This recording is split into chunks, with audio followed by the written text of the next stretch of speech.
when we are You're live. live on YouTube. Hi, YouTube. Good morning. Welcome to the Lurie and your favorite show experience. This is the time where we here at Urban View on SiriusXM channel 126 invite you all to join us just for a little bit of time so you can get a sneak peek into the conversations we are having today and, frankly, get your daily dose of news and insight. Now, I'm going to start with something that's not necessarily national news yet, but it is going to be because of the work that we're doing. I was sharing with Urban View this morning that last night I got a chance to see the culmination of something that I have been a part of that was just absolutely amazing. And I shouldn't say it's the culmination. It's the culmination of one phase of this work. So many of you know that I am one of the commissioners on the New York State Community Commission on Reparations and Repair. That's the New York State Reparations Commission. But prior to that, I was a part of the New York City Racial Justice Commission. And I've shared the history as to how that commission came together. It was in the aftermath of the George Floyd protests where Mayor Bill de Blasio put a lot of things together. Some of the things he put together were completely, superficial and non-transformative. But this thing that he did,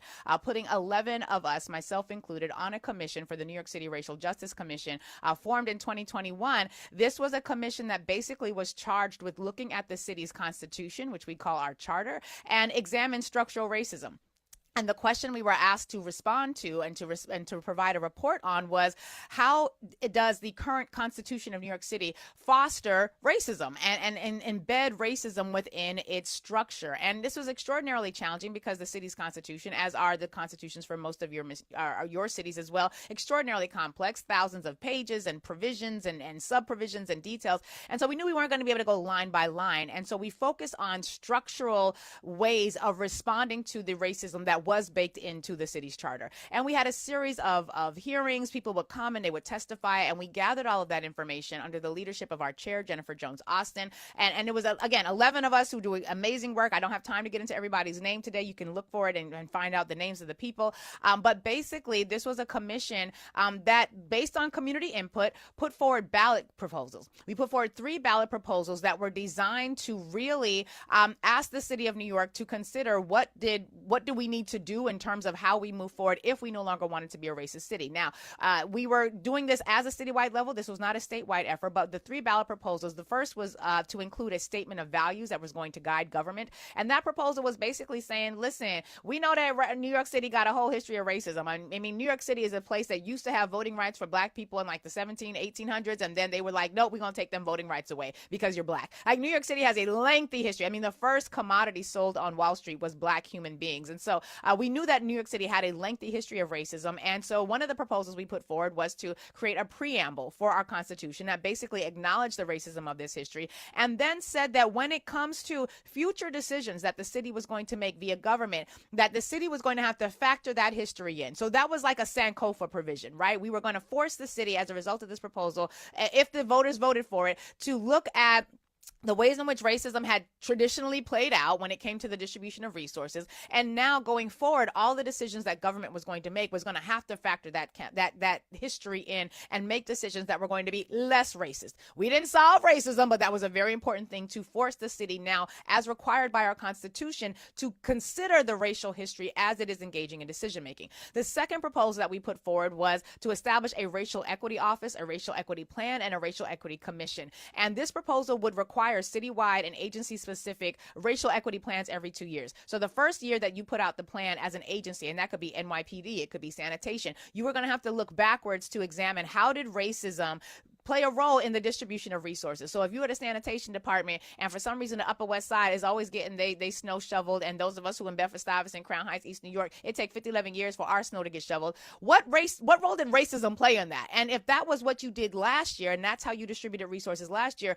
your next year report is going to have to be a commitment to how you're going to factor that history in and make sure that you are equitably distributing resources. So NYPD, if you only arresting the blacks, and you are proactively, aggressively, hyper-focused on blacks and Latinos, even though blacks and Latinos make up just under half of the city, and you're not focusing on whites, who make up a good third of around a third. It depends. I'm not even getting to the census numbers. The point is, you cannot racially distribute resources, be they positive or negative, and that was required by this second ballot proposal. Both of these ballot proposals also passed. The third ballot proposal was to measure the true cost of living, because according to the federal rules, if you are a family of 4 and you make just under $35,000, you're not poor, right? And so we we in New York City realize like that's some bullshit, because in New York City, if you're a family of 4, you need closer to over $100,000 if you want to not live a life that is properly classified as impoverished. And each of these ballot proposals passed. And last night, I had the joy of my career, one of the joys of my career, because the CORE, the Commission on Racial Equity, which is led by Commissioner Linda Tijani, who's an amazing dope sister who's doing amazing things,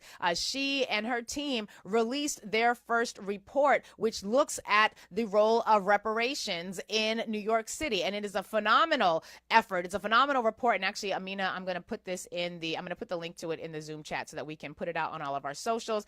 Jonah, if you could please make sure that that gets to the places it needs to be, because I want people to see this. And the reason I'm mentioning this is not because what New York City does, everybody else should do, but I'm mentioning this because what New York City does, everybody should do. The way that we structured this process and the way that we structured these ballot proposals and these entities was that they are protected. Now, you can come for us if you want to, but it's in our Constitution. You can try to go to court and sue New York City for having a focus on eliminating racism, but it's a part of the city's Constitution, so good luck with that. And it was designed that way so that it would be protected in this effort to pursue racial equity in the society. Now, we did not know we was going to get a Donald Trump again when this was happening, but nobody was surprised that we got Donald Trump again because y'all cousins don't vote right. But the point I'm making is that last night was one of the many moments that I have been extraordinarily proud to be connected to this work. And I am so proud because I got to stand there as someone who was, yes, a part of the the New York City Racial Justice Commission. But now that I am in leadership at the Center for Law and Social Justice at Medgar Evers College,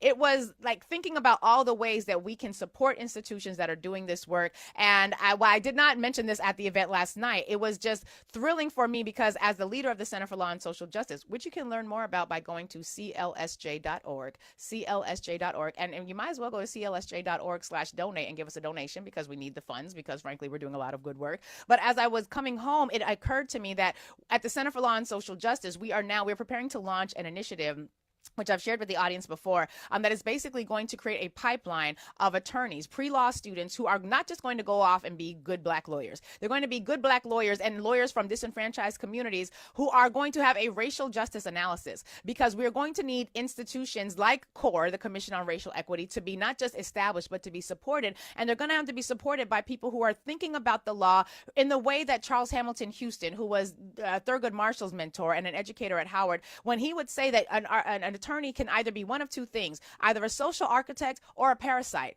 And so we at the Center for Law and Social Justice are creating a pipeline of pre-law students who are going to be able to think about the law from a perspective of racial equity so that they would never even consider being parasites. They will instead be the social architects that we are going to need for this time. So it was just absolutely thrilling. And I'm mentioning it now on a show where we're talking to the nation because this is a model that you should be considering. This is a model that you should be following. I know in Evanston, Illinois, there's going to be a great convening in the first week of December, and they are going to be talking about the reparations work that's been happening there. There are right now all across the country so many entities doing this work at the local level, at the state level. Now, ultimately, it's going to have to be a national issue because America, you owe us.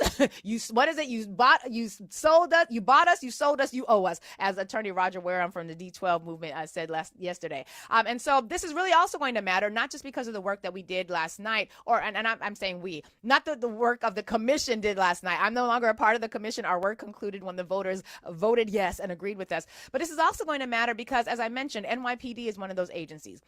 Any agency operating in New York City is one of those agencies. And I want to share with you all a video clip from Tom Homan, who is the head of he's like the White House czar in Homeland Security. He's basically the grand wizard of the ICE agency. I want you all to take a listen to this clip because he has some plans for New York City. And New York City needs to be aware of this, despite the fact that we are racial justice minded. I want you to take a listen to what Tom Homan said his plans were for the city because we have to get ready. Take a listen.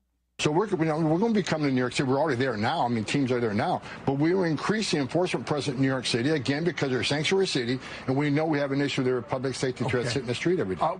I'm wondering what stepping up enforcement here in New York looks like. I think we already know what it looks like because we've seen it in L.A. and we've seen it in Chicago and we've seen it in Charlotte. It is roving, indiscriminate apprehensions and detentions of people who are most definitely not the worst of the worst. There are people going about their quotidian activities. I would not be surprised to see immigration enforcement around construction sites here in New York City, around largely immigrant communities, places like supermarkets. you name it. Wherever people congregate, that is where these ICE agents and these Border Patrol agents are going. And it just bears repeating, they are not doing what Tom Homan has said is the main mission here, which is going after the violent criminals, the rapists, the murderers. And in fact, look at the images on our screen. That's 26 Federal Plaza here in New York City. In the hallway where I have been myself reporting on people going and showing up, trying to do the right thing by coming to their immigration hearings and going through the legal immigration process. And instead, they are met with masked and armed federal agents in the hallway of a place where they thought they would be safe. So be on alert, New York, because right now we can be fairly confident that the Iceman cometh, and they are coming for whomever they can find who's black, brown, or whatever. And I know some of you are like, Lurie, they ain't coming for nobody black. Well, take a listen to what happened to this woman's husband. She is in North Carolina, and her husband was, unfortunately, he's a light-skinned, right? You know, as a fellow light-skinned, you know, like it's a thing, like we exist. And his light-skinned behind was mistakenly seen and read and interpreted as a Latino. And as a result of that, listen to this woman describe what happened to her husband, because ain't nobody safe. And quite frankly, as somebody who has lived in the Dominican Republic for an extensive period of time, where I was studying the role of race in Latin American cultures, because once I found out that less than 5% of the enslaved Africans, as they were brought from the transatlantic slave trade, made their way to these United States, and 95+% of them were enslaved in Spanish and Portuguese and other speaking, yes, some English islands, of course, but French speaking colonies throughout the Central America, South America, and Caribbean Americas, I realized that, wait a minute, we got a whole lot more in common than we got keeping us apart, even if you are one of the people who like, I know black. Like, I get it, I understand it, but as my husband said, who was then my boyfriend when he came to visit me in the Dominican Republic, one thing he was very appreciative of was that at least in America, the racism was so extreme that it triggered a James Brown to have a song like, I'm black and I'm proud, say it loud. They didn't have that in the Dominican Republic. Now, there is a resurgence or an embracing of Afro-Latinidad that is sweeping across Latin American countries, but frankly, the extremism of the way racism worked here, we had a one-drop rule, one drop of black blood, maybe you was going to be black. Whereas in Latin American countries, one drop of white blood meant you had access to whiteness. So it's not to say that one system is better than the other. It is to say that our system allowed us to have a black and I'm proud element that was not necessarily as present in a lot of Latin American countries. So I know we got the I know black, me no black, even though you look like, you know, LeBron James.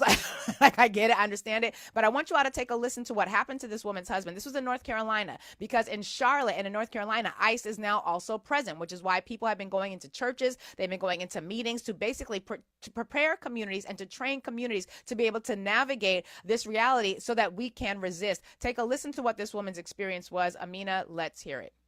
This is a PSA for Charlotte.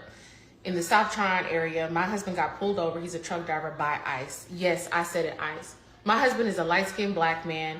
Yes, he probably could pass for someone who could be, you know, Puerto Rican or Dominican of some sort. But they racially profiled him while he was working, started speaking to him in Spanish, and my husband was like, I don't really know what you're saying to me. So then they asked him for his ID, which technically he did not have to give, but he gave it to them anyway. They ran it through some system, and they cleared him out. But it's the fact that now he has to watch his back, because he could end up getting pulled over by somebody else. Like, they really out here racially profiling people. And you might not even be Hispanic, but if you can pass or you're light skinned, they might just question you anyway. So you really got to be careful. But one of the tell signs is that they started speaking to him in Spanish. So that's the only thing I can say. But they're really heavy in Charlotte, especially in that Tryon area, South Tryon area. Be safe. So we got to be clear about what it is we're navigating right now. What we're navigating are slave catchers. This is fugitive slave era reality. Like, this is some slave catching ass reality. And we got to be clear about that, because they're not planning to stop. And now that the Epstein files and had to make their way to Donald Trump's desk, and he done had to sign them, and there's now a 30-day period where the Department of Justice is going to be navigating what they're going to distribute and what they're not. Just know that the distractions are coming, which means they are going to do everything they can to try to once again trigger us to have some sort of mass outbursts of frenetic energy where they will be able to justify the implementation of the Insurrection Act. And they want the Insurrection Act badly, deeply, bigly, because that will allow them in their minds to essentially do away with rules that allow for fair and free elections. To the extent that we do it, we still have rules that allow for fair and free elections. And so it's important that we're aware of this, because this is going to continue escalating. And frankly, in light of all the other news that I'm going to share with you, and unfortunately, just because of time, I'm not going to be able to get into all of this. You're going to have to catch more of the details in today's podcast episode. The podcast, once again, is called Lurie Breaks It Down. You can find the podcast anywhere where you get podcasts. But one of the things that we also have to mind ourselves about is that they are also coming for women's education. Now, yesterday, I was in conversation with Monifa Bandele from Moms Rising, and she was keying up for us this issue where now the Department of Education is engaging in a wholesale self-demolition. And Linda McMahon, who is the white woman who's in charge of it, who has absolutely no qualifications to be doing anything related to education policy. I'm not just saying that because she's a white woman. I'm saying that because we can look at her record, and she has nothing in her white woman's record that's going to allow her to even pretend like she has qualifications. This is the woman who on stage at an education conference thought that AI was A1, as in the steak sauce.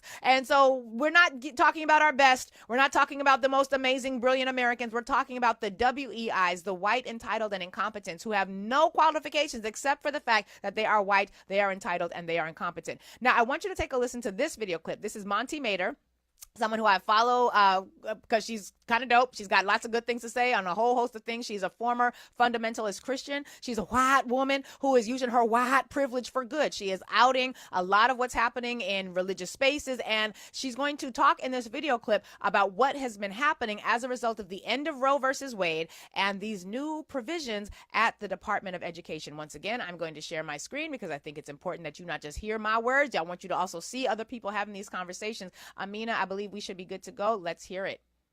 When Roe was overturned, I told people that the Christian nationalists and the Christian fundamentalists running this government via places like the Heritage Foundation were going to do everything in their power to roll back women's rights, institute a national ban birth control, and pull women out of the workforce and education. I was called demonic, I was called a liar, I was called a fearmonger, all kinds of colorful names, but we've seen it happen in real time. Because in regards, especially to the national ban, that was part of the Republican Party national official platform on their website until July of 2024 when they removed it. But as soon as Trump gets in office, the first thing they do is roll back DEI, which equal opportunity in education in the workforce should not be a threat to you unless you are intimidated by competition because you know you can't hang. But who is the highest beneficiary of DEI is white women, the same white women they want in the home having more babies because white women are not having enough kids in their opinion. Immediately following the rollback of DEI policies, RFK comes out saying that mifepristone, one of the chemicals in chemical pill abortion, is dangerous and we should make it illegal so that they can institute a national ban even in states when it's legal, even though abortion through those pills is completely safe. It's actually safer than most medicine we prescribe.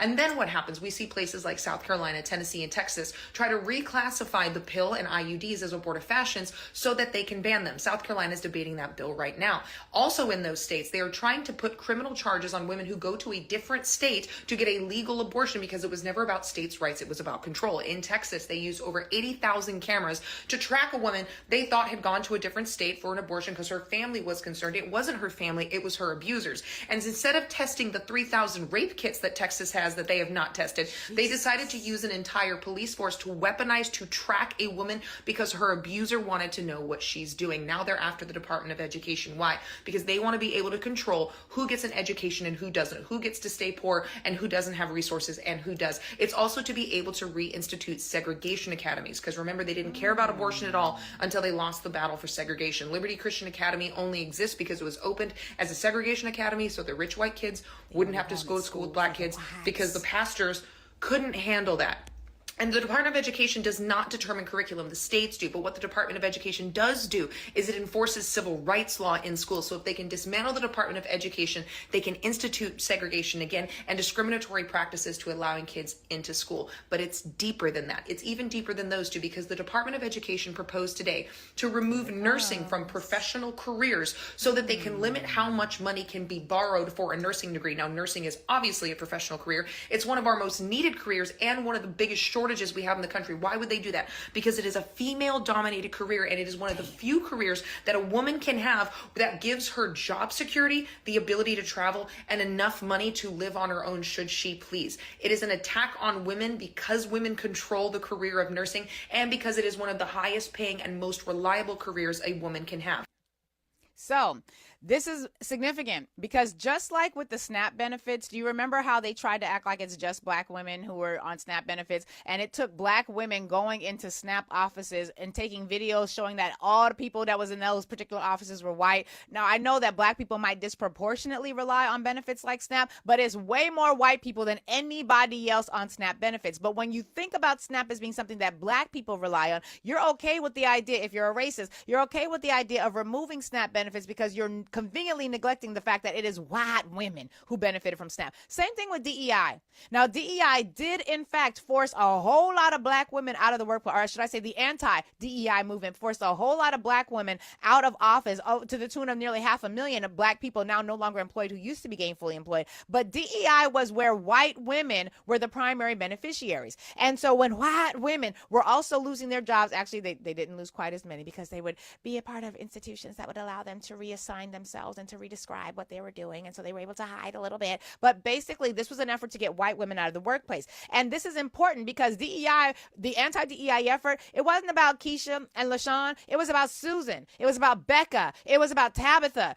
Well, I know a couple of black Tabithas. It was about white women. It wasn't necessarily about black people, but black people was going to catch them strays. And quite frankly, anytime that you can do a policy that's going to keep white women in the home and also benefit you by forcing black people out of positions that you don't think they should deserve because you're jealous and you can't compete because you're WEI, a white, entitled, and incompetent, well, then it's just an added benefit for you. But keep in mind that if you are 52 years or older, you are older than the right for a woman to have access to a line of credit or to be able to open up a bank account in her own name without a penis-presenting person giving her permission to do so. I'm going to say that again. I'm going to slow down for people just to make sure that we're clear. We only got the right, if you got a uterus, breast, and vagina, you only got the right to open up a bank account, to open up a line of credit without a penis-presenting person giving you permission at the federal level in the 1970s. I believe it was 1974. So if you are 52 years or older, you're older than a uterus-bearing person's right to get access to money protected by the federal government without her husband, her father, or her brother signing on.